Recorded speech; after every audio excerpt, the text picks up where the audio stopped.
it be allowed to buy Warner Brothers? Should Netflix? Well, that's the question. They have a very big market share. And when they have Warner Brothers, that share goes up a lot. So I don't know. That's going to be for some economists to tell. And I'll be involved in that decision, too.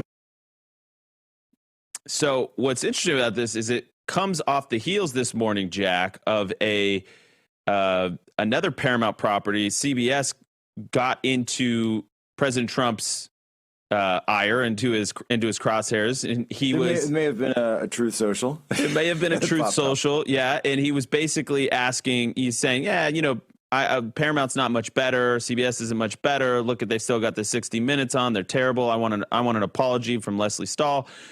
What is that dynamic? Explain what you think and what you're seeing behind the scenes there. I mean, it's so clear, right? It's so clear what's going on because President Trump knows that the administration has huge regulatory authority here.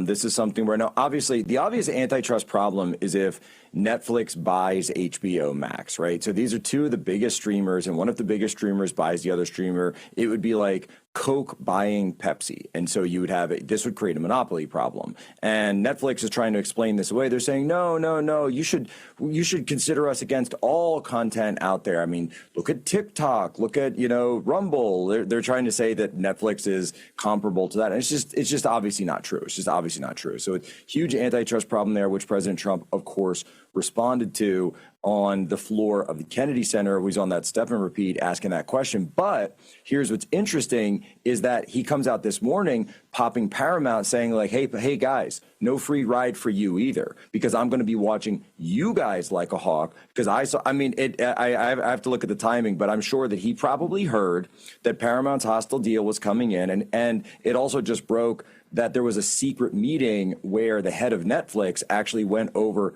to the White House, and they did have a meeting and sat down in the Oval Office. That had never been reported. The White House didn't put that out because he was trying to make sure there were no regulatory hurdles. Now President Trump coming in saying, you know what, just because you guys want to come in, I know you got my son-in-law on board, but guess what? If you want there to be no issues with you, I want to see a little bit more fairness when it comes to CBS, when it comes to 60 Minutes, all of this. So, I mean, the ball's really in President Trump's court on a lot of this.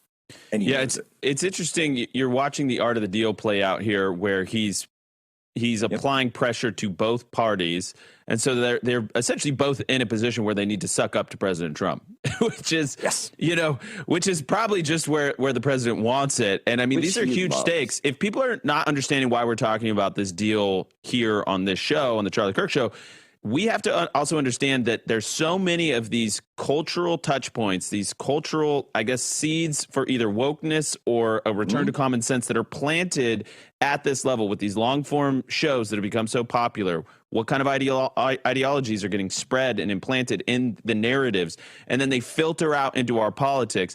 This kind of stuff, I would argue, is more important than about 98% of the other things we can talk about. Now, I would put birthright citizenship slightly more ahead of this, but there's very few issues that are truly this important that have such civilizational weight behind them.